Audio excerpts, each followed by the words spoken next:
So I also cheat, right? I make my own weeds. Yes, I do. This is arugula. It's also called rocket, you know? So what does that mean? Whoop, whoop, whoop, whoop, whoop. So if you let it go to seed, you'll get more arugula. And I have arugula growing in my yard now, in between my, outside of my garden bed. It's actually frightening because sometimes it takes over the whole. What's that? It can take over everything. So I usually give it to other people. Yeah, that's nice. Yeah. So far, I have not had my fill of arugula. That's good. Yeah, that's good. Yeah. So, and that's true of some Asian greens, like some pak choys, toi choy, mitsunas, things like that. If you let them go to seed, they'll kind of create their own little happy colony. And then, if you just cut them and eat them before they go to seed, they won't do that anymore. And some of the heirloom carrots and beets will also do that. We know Queen Anne's lace, right? Queen Anne's lace is wild carrot. It doesn't have as much of a root anymore. Okay, so now we're closing down. Only like 5 to 10 minutes. So I have some wild plant identification books, not a ton.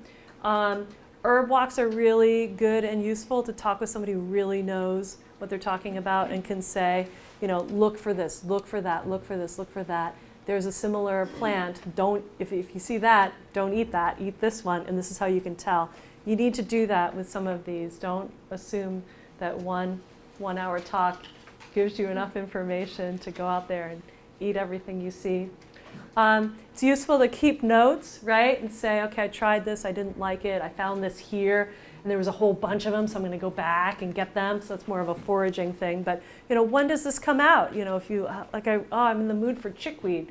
When is that going to come out? When is this going to come out? When last year did the elderberries come out in that woods, right? So that you can go back and see if they're ready. That kind of thing. Learn to play with like 4 to 6 weeds or plants a year so you really get to know them. You can really recognize them. You can play around in recipes with them, see what you like, and make real friends out of them. So if you want to pull them and kill them or pull them and eat them. Go slowly and be safe and play with the plants. And so this is just a very small resource list. I have... This is the worst named book ever. It's more than a day's, but Botany in a Day. It's a pattern method of plant identification. It's really actually quite useful. And then here's medicinal herbs, and it's got yarrow and mullein and things like that. And here's a forager's handbook, edible wild plants. This actually doesn't have as many, because a lot of what I'm talking about are really kind of what we call white man's footprints, which is, I think, the name for chickweed. In other words, they're things that were brought over by colonizers that have kind of become naturalized. Thank you. Naturalized here, which is why they're so prevalent and they pop up everywhere. And here's a Peterson's guide. This is to medicinal plants, but there's all kinds of Peterson's guides.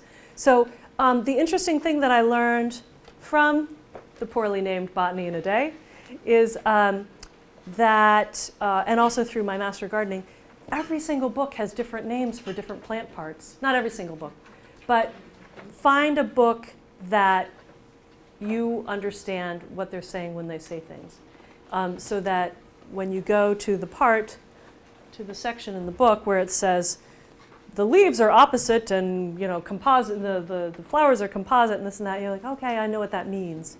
So that when you see it, you can really check and make sure that you've got the plant that you think you've got.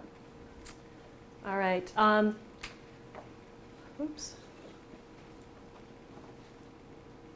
Earthweeds, eattheweeds.com is pretty darn good for this. They won't have everything. And I don't think they have some of the cautions that I've read elsewhere. So if you're really going to make a plant, turn a weed into a vegetable that you eat regularly, you want to do a little bit more research than one website. But Eat the Weeds is pretty good.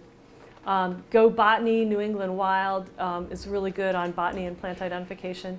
Stalking the Wild Asparagus by Yule Gibbons is the classic old thing. And he's got another one that I can't remember the name.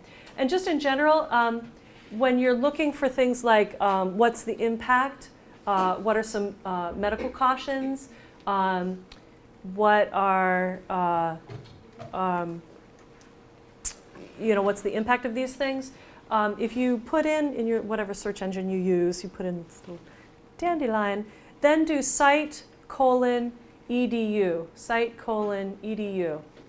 So if you're going to medicinal plants of the Northeast, space, site:/edu, so that you've got, a legitimate research site. You're not just getting on somebody's blog who says all kinds of crazy things based on their own personal opinion and not necessarily agreeing with anybody. And then here's, so this is medicinal plants of the Northeast. That was supposed to be a separate bullet. And that, I think, is it. But it sounds like people are winding up, so I just want to thank you all for coming and have a great day, and I appreciate all the questions and everything. Thanks. This was awesome.